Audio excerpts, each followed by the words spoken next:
क्या हुआ जरा बताओ, क्या तकलीफ है आपको?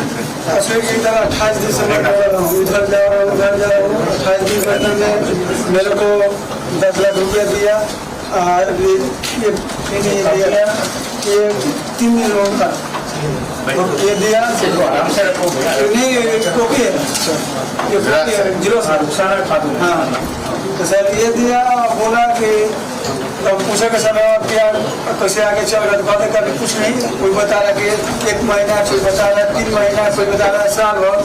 बताइए सर हमारे बाल बच्चे के साथ को हमारा फैमिली है बच्चा कहीं हम बढ़ के कितना खिलाएंगे, जो मिलेगा तो कुल खिला देंगे तो कैसे होगा। घर रूम किराया सब पानी कीन के सब पीना पड़ता। कुछ तो सर सुरक्षित निकलना चाहिए कि अब हाँ 2 महीने मिल जाएगा, 1 महीने मिल जाएगा, चाहे नहीं मिलेगा। तो मैं कुछ देखता अपना रास्ता नहीं पड़ता, नहीं कमा रहे हैं, नहीं बाल बच्चा में घूमने देख रहे हैं सब। 4 लड़की भी एक लड़की की शादी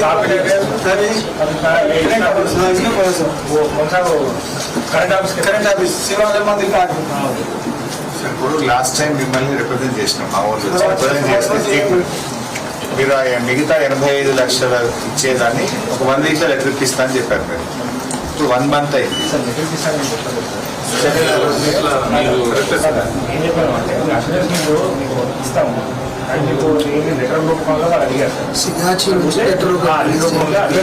సో బట్ ఏంటంటే వాళ్ళు ఏమంటే వాళ్ళు పిలిపించి ఫ్యామిలీ టు ఫ్యామిలీ మాట్లాడారు, మేము ఇన్యూగా సెటిల్ చేస్తామని అన్నారు. ఈ రుసాన కార్డు ఎవరైతే ఉన్నారు వీళ్ళకు ఐడెంటిఫై కేసెస్ కేసు.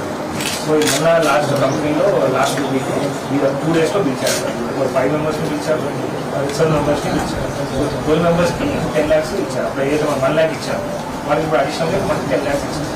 సో ఇట్లా రిమైనింగ్ వాళ్ళకి ఈ వీక్ డిస్బర్స్మెంట్ చేస్తారు. 10 లక్షలే అంటున్నారు ముఖ్యమంత్రి గారు చెప్పేది. ₹1 కోటి సార్, మీరు ₹1 కోటి ఎప్పటిలోకి ఇస్తారు? నెల అయిపోయింది, ఎన్ని రోజులు తిరగాలి వాళ్ళు? యూపీ, బీహార్, ఒరిస్సా, ఛత్తీస్గఢ్, జార్ఖండ్ వాళ్ళు ఎన్ని రోజులు ఉంటారు సార్? మా రిక్వెస్ట్ ఇంకోటి మీరు గమనించిందో లేదో, అసలు ఎఫ్ఐఆర్ ఇది ఇంతవరకు మీరు ఎఫ్ఐఆర్ చేశారు, కంప్లైంట్ ఎవరు ఇచ్చారు మీకు? ఒక కార్మికుడి పిల్లవాడు కంప్లైంట్ ఇచ్చాడు, ఇది ఎఫ్ఐఆర్ కాపీ. ఇలా ఎఫ్ఐఆర్లో చాలా స్పష్టంగా ఆ పిల్లోడు యశ్వంత్, వాళ్ళ తండ్రి పేరు చనిపోయిన జగన్మోహన్ తండ్రి. అందులో ఏం రాసిన అబ్బాయి అంటే అందులో కంపెనీ ఈ సిగాచి కంపెనీలో పాతబడిన మిషనరీ ఉండడంతో ప్రమాదం సంభవిస్తుందని ఎన్నోసార్లు మా నాన్న మరియు అదే కంపెనీలో పనిచేస్తున్న వర్కర్లు కంపెనీ మేనేజ్మెంట్కు చెప్పడం జరిగింది. అయినను మేనేజ్మెంట్ ఉద్దేశపూర్వకంగా కావాలని అదే పాతబడిన మిషనరీలతో పనిచేయించారు. ఇలాగా పనిచేస్తే చాలా ప్రాణ నష్టం జరుగుతుందని మరియు తీవ్రమైన హాని కలిగే అవకాశం ఉందని మా కుటుంబ సభ్యులతో నాన్న చెప్పి బాధపడేవారు. ఈ కంపెనీ పేలుడు సంభవించి మా నాన్నతో పాటు చాలా మంది చనిపోయారు. అంటే ఇంతవరకు మీరు కంపెనీ మీద కేసు పెట్టలేదు, కంపెనీ వాడిని ఒక్కరిని అరెస్ట్ చేయలేదు. ఇంత స్పష్టంగా ఎఫ్ఐఆర్లో వాళ్ళు ఇచ్చిన కంప్లైంట్లో కంపెనీ నిర్లక్ష్యము, కంపెనీ వాడు పాత మిషనరీ పెట్టి నేను చెప్పినా వినకుండా పనిచేయించడం వల్ల మా వాళ్ళు చచ్చిపోయిందంటే ఈ రోజు వరకు ఒక్కరిని అరెస్ట్ చేసిన కంపెనీకి మేనేజ్మెంట్ మీద కేసు బుక్ చేసిన మేనేజ్మెంట్ ఎందుకు అరెస్ట్ చేయలేదు అని మా ఆవేదన. దానికి 54 ప్రాణాలు పోవడానికి కారణం కంపెనీ పైసా. అందువల్ల దయచేసి మీరు వెంటనే ప్రభుత్వానికి చెప్పండి, పోలీసుకి చెప్పండి, కంపెనీ మీద కూడా తగిన చర్యలు స్ట్రిక్ట్గా తీసుకోవాలని చెప్పి కూడా మా విజ్ఞప్తి. సో ఫైనల్గా మా వీళ్ళందరి తరఫున మా విజ్ఞప్తి ఏంటంటే వాళ్ళకి ఇస్తామన్న ₹1 కోటి ఇప్పటికీ నెల అయింది. వారం ఇస్తారా, 10 రోజులు ఇస్తారా? స్పష్టమైన డేట్ పెట్టి వాళ్ళకి డబ్బులు ఇప్పించండి. మీరు డేట్ చెప్పండి, ఎన్ని రోజులకు ఇస్తారో చెప్పండి. లేదంటే మాత్రం మేము టెంట్ వేసి మరి వాళ్ళ తరఫున దీక్ష చేయాల్సి వస్తుంది, పోరాటం తీవ్రం చేయాల్సి వస్తుంది. ఇట్లాంటి సంఘటన ఆంధ్రప్రదేశ్లో జరిగింది ఒకసారి ఆగస్టు 24 3 రోజుల లోపల ₹1 కోటి చెక్ ఇచ్చింది ఆంధ్రప్రదేశ్లో. ఇక్కడ ఏమైతుంది పైసా నెల అయిపోయినా ఇంతవరకు కొంతమందికి 10 లక్షలు కూడా రాలేదు. సో కైండ్లీ అందరికీ డబ్బు ఇవ్వండి. ప్రభుత్వం చెప్పిన విధంగా అందరికీ ₹1 కోటి ఇవ్వండి. తీవ్రంగా గాయపడ్డ వాళ్ళకి 10 లక్షలు ఏమూలకు సరిపోవు, వాళ్ళకి 50 లక్షలు ఇవ్వాలని విజ్ఞప్తి. అండ్ వాళ్ళ ఫ్యామిలీస్కు జాబ్స్ ఇప్పించండి. కంపెనీ వాళ్ళ హెచ్ఆర్ ఫోన్ చేసి ఏమంటుండటంటే సంవత్సరం పడుతుంది, 6 నెలలు పడుతుంది, తొందరపడుతుంది అని వాళ్ళ కంపెనీ హెచ్ఆర్ వాళ్ళకి చెప్తుంది. 1 साल भी लगता, 6 महीना लगता, ఆ పైసా రోజు నయా నా రోజు ఫోన్ నై కన్నా అని అంటుంటారు వాళ్ళు.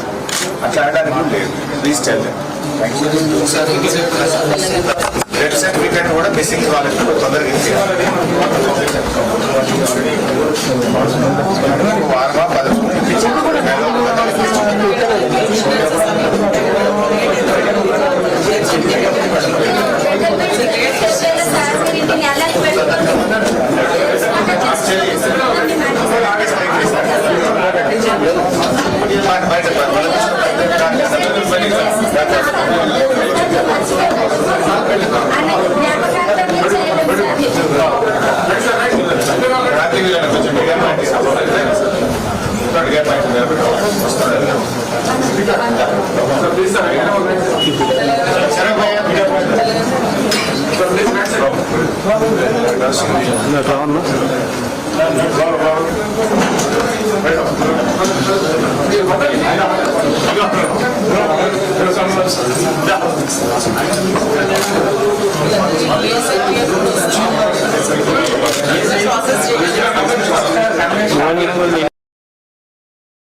ప్లీజ్ ఇంకా పశుపతి ప్లీజ్ సహకరించారు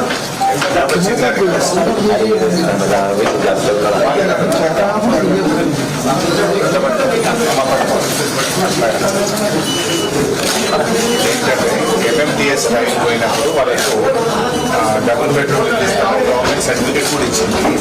మరి ఇల్లు ఇప్పుడు పూర్తయి మరి వేరే వాళ్ళకి ఇచ్చినట్టున్నారు. దయచేసి వీళ్ళకి అప్పుడు కమిట్మెంట్